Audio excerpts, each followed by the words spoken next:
Good morning and नमस्कार दोस्तों, स्वागत है आप सभी का आपके अपने YouTube channel GK search engine पर। तो दोस्तों, आज के इस वीडियो में हम बात करेंगे 9 और 10 दिसंबर के राजस्थान करंट अफेयर्स की। पूरा वीडियो बहुत ध्यान से देखना। वीडियो के एंड में मैं आपसे एक क्वेश्चन भी पूछूंगा जिसका आंसर आप सभी को कमेंट बॉक्स में देना है। लास्ट वीडियो में जो क्वेश्चन पूछा था वो था जयगढ़ हेरिटेज फेस्टिवल 2025 का आयोजन कब किया गया है। तो इसका आयोजन 6 दिसंबर को हुआ था। बी ऑप्शन यहाँ पर बिल्कुल सही था। जिन दोस्तों ने बी ऑप्शन कमेंट बॉक्स में सही जवाब दिया था उनको हार्दिक शुभकामनाएं। तो जयगढ़ हेरिटेज फेस्टिवल का जो दूसरा संस्करण है 2025 में एक बार फिर से राजस्थान की राजसी विरासत, जीवंत कला और सांस्कृतिक धरोहर को एक मंच पर लेकर आया था। 6 दिसंबर को आयोजित किया गया था जयगढ़ हेरिटेज फेस्टिवल। इस वर्ष फेस्टिवल की प्रमुख विशेषता यह थी कि जयपुर के ऐतिहासिक 36 कारखानों पर विशेष रूप से फोकस किया गया था।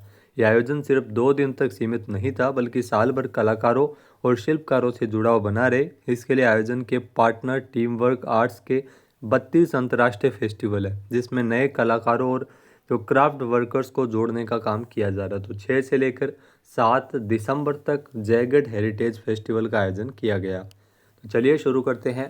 पहला क्वेश्चन है, हाल ही में राजस्थान के राज्यपाल हरिभाऊ बागड़े ने राज्य के सूचना आयुक्त के रूप में किसे नियुक्त किया है। तो सूचना आयुक्त के रूप में नियुक्ति की गई है सुनील शर्मा की, जो आप तस्वीर में देख सकते हैं। बी ऑप्शन यहाँ पर बिल्कुल सही है। आइए जानते हैं इम्पोर्टेंट फैक्ट्स। तो राजस्थान के जो राज्यपाल है हरिभाऊ बागड़े, इनके द्वारा राज्य के सूचना आयुक्त के रूप में सुनील शर्मा को नियुक्ति प्रदान करने को लेकर आदेश जारी किया है। यहाँ राज्यपाल बागड़े के आदेशानुसार जो नियुक्ति का पदभार ग्रहण करने से लेकर 3 वर्ष या 65 वर्ष की आयु, ये आपको ध्यान रखना है, 3 वर्ष या 65 वर्ष की आयु, ये इसमें जो सूचना आयोग में कार्यकाल होता है, जो भी पहले उनका कार्यकाल रहेगा। पूर्व आईएएस अधिकारी सुनील शर्मा को राज्य के सूचना आयोग के रूप में नया सदस्य नियुक्त किया गया है। ये चौथे सदस्य होंगे। पूर्व डीजीपी एमएल लाठर, जो कि मुख्य सूचना आयुक्त है राजस्थान में, और पूर्व आईएएस अधिकारी सुरेश चंद्र गुप्ता, महेंद्र पारक और विधि सेवाओं के अधिकारी रहे टीकाराम शर्मा, ये भी सदस्य। तो इनके साथ ही ये चौथे सदस्य बन गए हैं। नेक्स्ट, स्वदेश दर्शन योजना 2.0 के तहत राजस्थान के 4 धार्मिक पर्यटन स्थलों पर विकास कार्य के लिए केंद्र सरकार ने कितने करोड़ रुपए का बजट मंजूर किया है।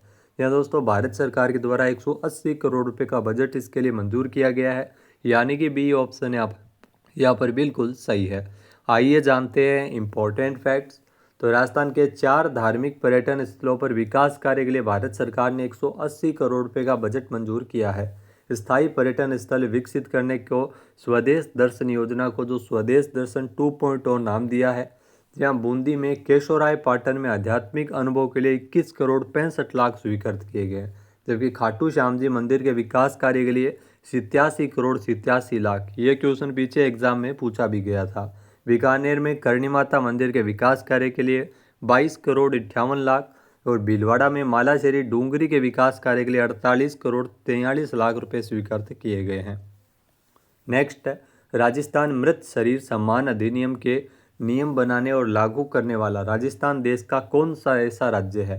तो राजस्थान देश का पहला ऐसा राज्य है जहां पर इस प्रकार का कानून है और इस कानून को लागू किया गया है।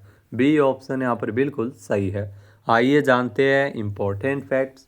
तो राजस्थान अब मृत शरीर सम्मान अधिनियम के नियम है वो राजस्थान में लागू हुए हैं। ऐसा कानून बनाने वाला और लागू करने वाला राजस्थान देश का पहला ऐसा राज्य है।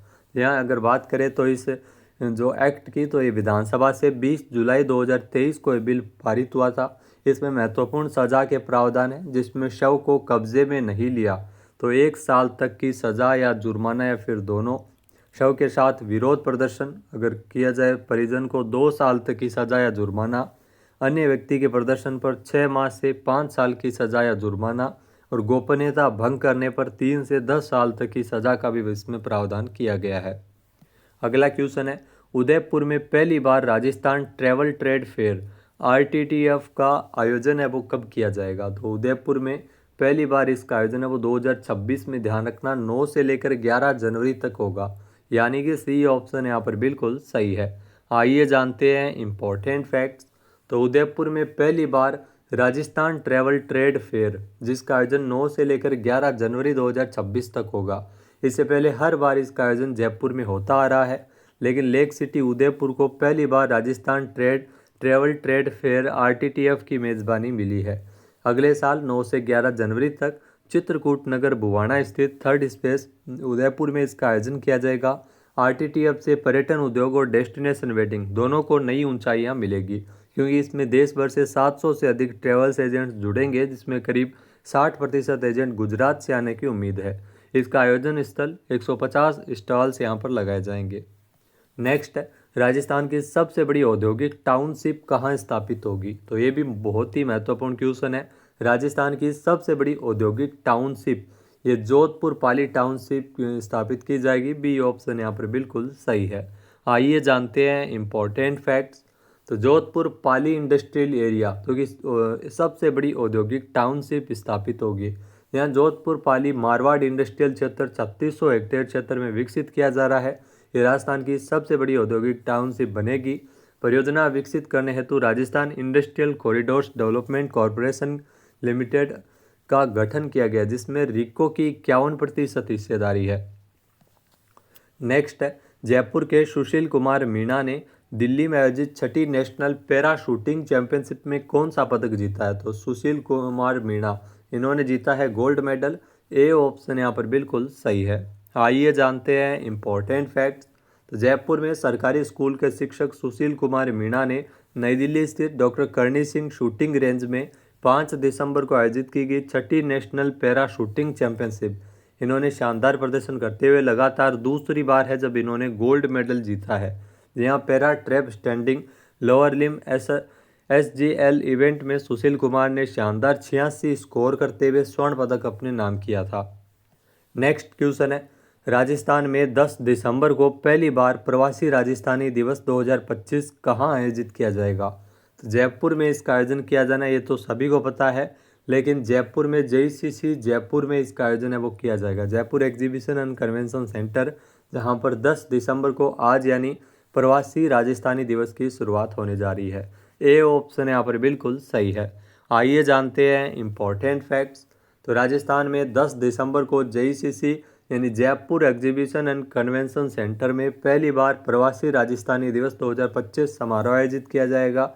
इस कार्यक्रम को आयोजित करने का लक्ष्य दुनिया भर में बसे प्रवासी राजस्थानियों को राज्य की विकास यात्रा, निवेश अवसर और सांस्कृतिक विरासत से जोड़ना है। इस दौरान 1 लाख करोड़ से अधिक के निवेश प्रस्ताव की ग्राउंड ब्रेकिंग रिपोर्ट पेश होने की संभावना है। नेक्स्ट, हाल ही में दिल्ली में राजस्थान से किसे किसान ऑफ इंडिया सम्मान 2025 से नवाजा गया है? तो ये पुरस्कार 2 किसानों को मिला था। बहुत ही महत्वपूर्ण क्वेश्चन है, सुरेंद्र अवाना और खेमाराम चौधरी को, यानी कि सी ऑप्शन यहाँ पर बिल्कुल सही है। आइए जानते हैं इम्पोर्टेंट फैक्ट्स। तो दिल्ली में किसान ऑफ इंडिया सम्मान समारोह का आयोजन किया गया था, जिसमें उन किसानों को सम्मानित किया गया जिन्होंने इनोवेशन, एंटरप्रेन्योरशिप और खेती के लिए नए मॉडल दिखाए हैं।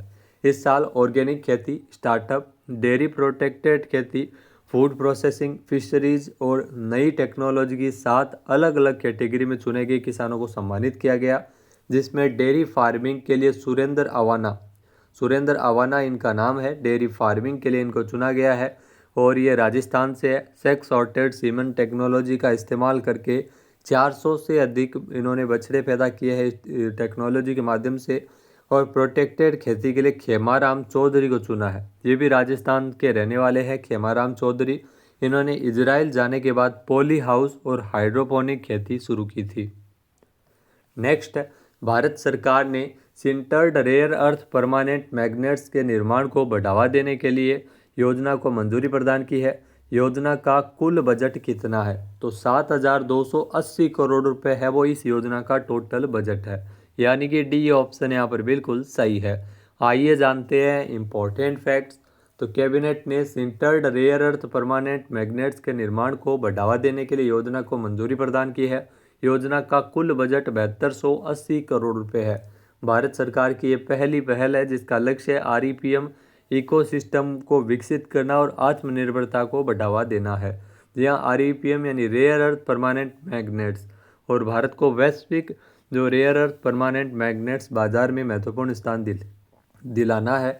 इस योजना के तहत 6000 MTPA sintered rare earth permanent magnet के घरेलू निर्माण को बढ़ावा मिलेगा, सप्लाई चेन मजबूत होगी और भारत के नेट जीरो 2070 के लक्ष्य को समर्थित करता है। ये साल 2025 की तुलना में 2030 तक भारत में रेयर अर्थ परमानेंट मैग्नेट्स की जो खपत है वो दोगुनी होने की उम्मीद है।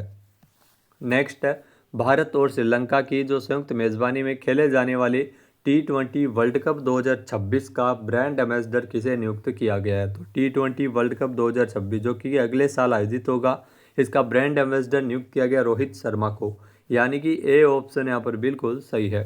पूर्व भारतीय कप्तान रोहित शर्मा को ब्रांड एम्बेसडर बनाया गया है। आइए जानते हैं इंपॉर्टेंट फैक्ट्स। तो रोहित शर्मा को भारत और श्रीलंका की संयुक्त मेज़बानी में खेले जाने वाले T20 वर्ल्ड कप 2026 का ब्रांड एम्बेसडर नियुक्त किया गया है। रोहित की कप्तानी में ही भारत ने साउथ अफ्रीका को हराकर दूसरी बार T20 वर्ल्ड कप 2024 का खिताब जीता था। इसी के साथ रोहित शर्मा ने T20 इंटरनेशनल से संन्यास लिया था और ICC T20 विश्व कप 2026 का जो आयोजन किया जाएगा वो 7 फरवरी से लेकर 8 मार्च तक 2026 में भारत और श्रीलंका की संयुक्त मेज़बानी में होगा, जिसमें 20 टीमें हिस्सा लेगी। बात करते हैं आज के हमारे क्विज के, जिसका आंसर आप सभी को कमेंट बॉक्स में देना है। तो आज का क्विज है हरिमाऊ शक्ति 2025। हरिमाऊ शक्ति 2025 भारत और किस देश के बीच एक संयुक्त सैन्य अभ्यास है जिसका आयोजन है वो किया जा रहा है। एक बार फिर से सुनिएगा, हरिमाऊ शक्ति 2025 भारत और किस देश के बीच संयुक्त सैन्य अभ्यास है जिसका आयोजन किया जा रहा है।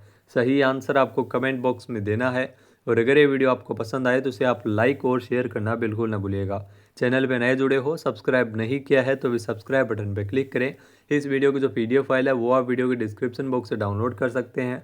क्वेश्चन आंसर आप वोट करके भी कर सकते हैं। दोस्तों, ट्रैवलिंग के कारण कल की क्लास आपको नहीं मिल पाई थी, इसके लिए माफ़ी चाहते हैं। जय हिंद, जय भारत, जय राजस्थान।